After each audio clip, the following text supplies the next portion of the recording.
Bom, gente, estamos chegando com o nosso programa Sul de Minas em Foco, hoje esclarecendo as dúvidas aqui mais uma vez. Vocês que sempre estão enviando perguntas aqui para a doutora Priscila no suldeminasemfoco@gmail.com, no nosso WhatsApp 359-8711-8819. Pode mandar também pelas redes sociais, pode também na Médica da Vida, que é o Instagram da doutora Priscila, você vai lá nas redes sociais dela. Durante o programa aqui está aparecendo, né? O site Pri com Amor, lá você vai encontrar os livros da doutora Priscila. O e-book está lá também, não? Não, o e-book está só no Instagram. O e-book que a doutora Priscila lançou no Instagram, você pode adquirir. Estou sendo cobrada por telespectadores em programas passados aí, cobrando para eu fazer. Já comecei a fazer a minha caminhadinha, já marquei a doutora Priscila. Então, você viu, né, doutora Priscila? Estou seguindo firme aí agora. Olha, nunca é tarde. Nunca é tarde, nunca é tarde. Tem aqui nosso amigo Jonas, ele gostaria de uma dica da senhora. Qual que é o melhor horário para praticar atividade física? E como isso pode influenciar no desempenho e no humor? Jonas, é uma ótima pergunta, mas o melhor horário é aquele que cabe na sua vida, né? O que eu observo, existem pessoas que têm mais energia de fato pela manhã. Então isso é importante. Se você percebe que você já acorda melhor, com mais energia, talvez seja ótimo para você acordar um pouco mais cedo. Mas tem gente que não. Tem gente que tem mais energia no fim do dia. Então, talvez seja melhor malhar depois do serviço. Observe como funciona para você. Outra questão que eu já vi também dentro do consultório tem gente que acorda com dificuldade, mas que o exercício ajuda a pessoa. E aí não é um exercício intenso. Tem gente, por exemplo, que alongar de manhã, acorda, desperta, mas não tem aquela energia, não gosta de levantar muito rápido. Então é ali, espreguiça, estica, faz um alongamento na beira da cama. Tem gente que começa com 5, tive uma paciente que começou com 5 minutos e depois foi aumentando, hoje ela faz meia hora. Eu, inclusive, sou essa pessoa também, só que eu faço 1 hora. Então eu preciso de 1 hora de alongamento, eu acordo às 5 horas da manhã, faço alongamento até às 6, gente. E aí eu sou outra pessoa, e é muito engraçado, porque de fato tem um impacto no humor. O Jonas trouxe essa questão do humor, e o que acontece? Durante a noite, a serotonina é transformada em melatonina para ajudar a gente a dormir. Então quando a gente acorda de manhã, a serotonina está muito relacionada ao humor, geralmente ela está baixa. Tem gente que não, que já tem uma maior sensibilidade ali, uma maior produção, degrada menos, e aí é aquela pessoa que acorda feliz.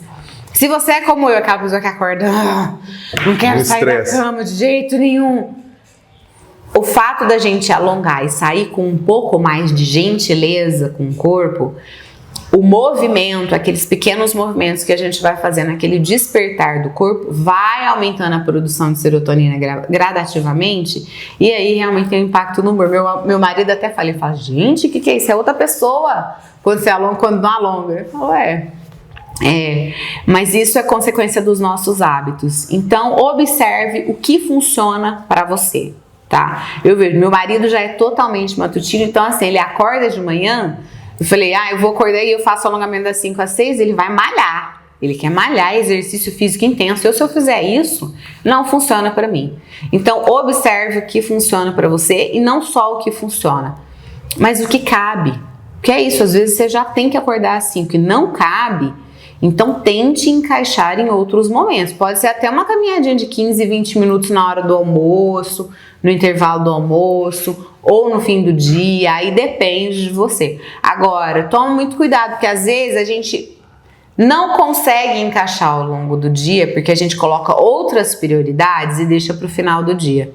E às vezes no final do dia você está exausto, aí você não tem realmente energia para conseguir fazer alguma coisa no final do dia. Então só toma cuidado com isso, de entender que o exercício também precisa ser prioridade para você.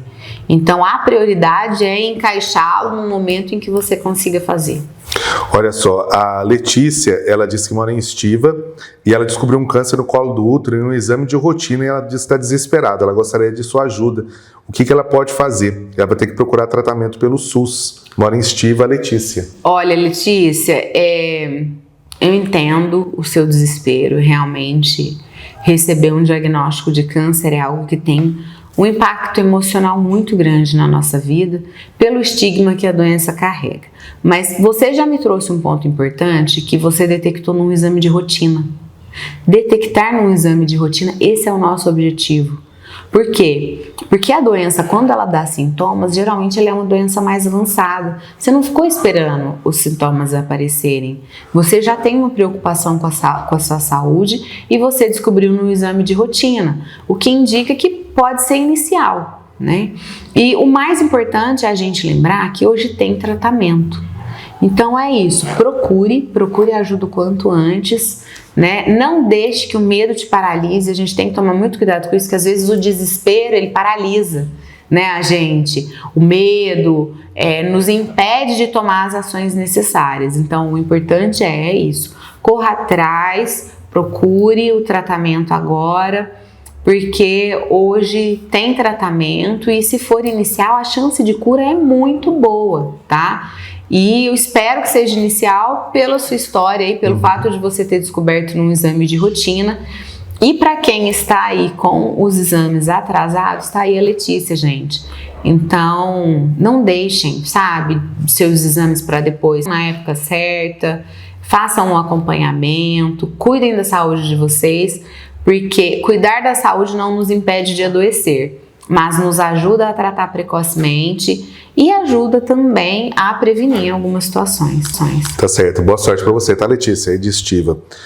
A Maria Aparecida Veloso, aqui de Pouso Alegre, disse que o filho dela está nascendo pelos pubianos e pegou ele depilando. Disse que está com vergonha e não gosta de pelos. É normal da adolescência? A dúvida da Maria Aparecida. É normal, sim, Maria. Para cada um, né? Cada um vai vivenciar essa época de uma forma diferente. E o que é mais importante é você estar próxima, né? Converse sobre o que ele sente, abra espaço para isso, deixa ele também buscar os próprios caminhos, né? É importante a gente não julgar, porque às vezes a gente, nós como pais e mães, enfim, nós temos a nossa própria história.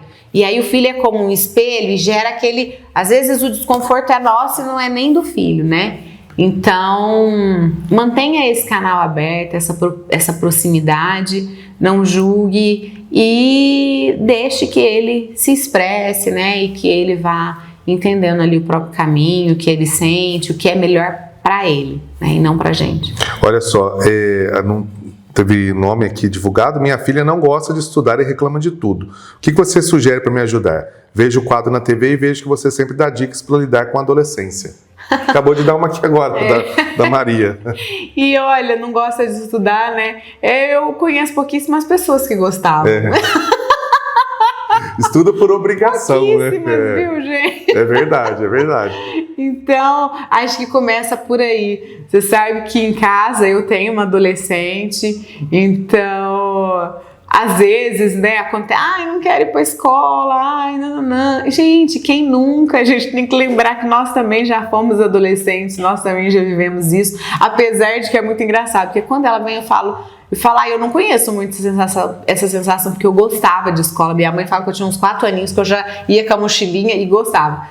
E o meu marido, não, ele já vivenciava, nossa, porque ele é do movimento e tudo, então ele falava, não tinha muito sentido pra mim ficar lá aprendendo um monte de coisa que eu não ia usar. E aí, então, pra ele já era mais sofrido, mas é gostoso. Eu falo, abra esse espaço.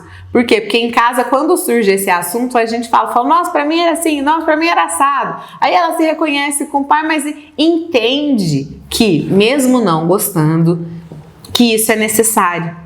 Então eu falo, nessas conversas, nesse espaço em que ela pode se expressar, você traz proximidade se você estiver realmente aberta à escuta. Porque às vezes aí não gosta de estudar, e aí a gente tem os nossos medos, não, mas você precisa...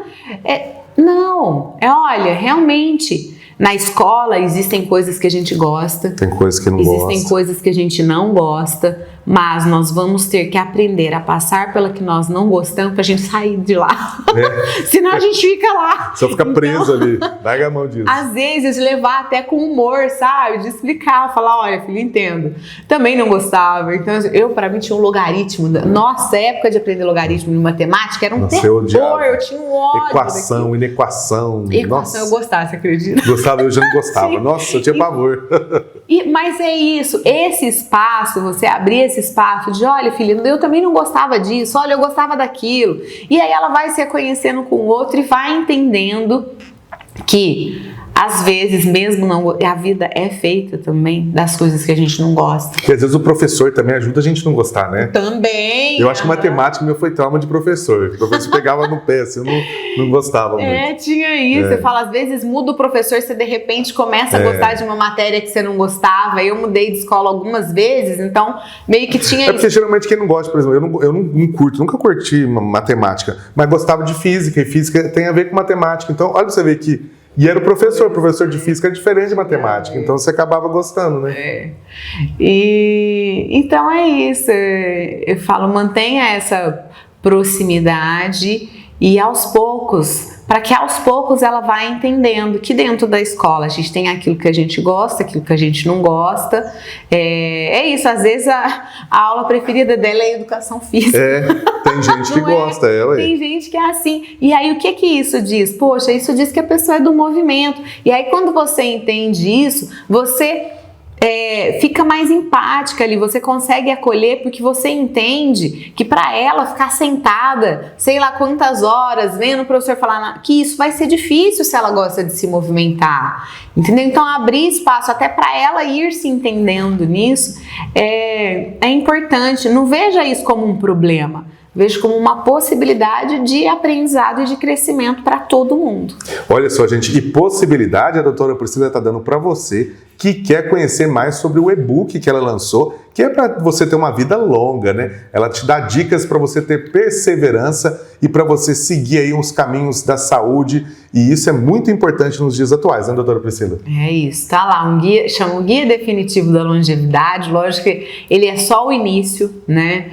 Com algumas dicas de coisas que você pode colocar no seu dia a dia, de pequenas mudanças que você pode fazer na sua rotina, tanto relacionadas à alimentação, atividade física, sono, controle do estresse, porque às vezes a gente tem essa ideia de a gente vai eliminar o estresse, não, ele faz parte da nossa vida, mas como é que a gente vai manejar isso na nossa rotina e minimizar o impacto sobre a nossa saúde. Então tem várias dicas para ir colocando isso aos pouquinhos e ir construindo a saúde ao longo do tempo, com esse olhar mais cuidadoso, algo que às vezes eu falo, a gente coloca tudo na frente, né? A gente tem o trabalho, a gente tem a família, a gente coloca tudo na frente, esquece da importância desse autocuidado, da gente olhar para o nosso corpo, da gente ter um tempinho para a gente, de valorizar isso e de entender o impacto que isso tem sobre a nossa saúde, sobre o nosso comportamento ao longo do tempo.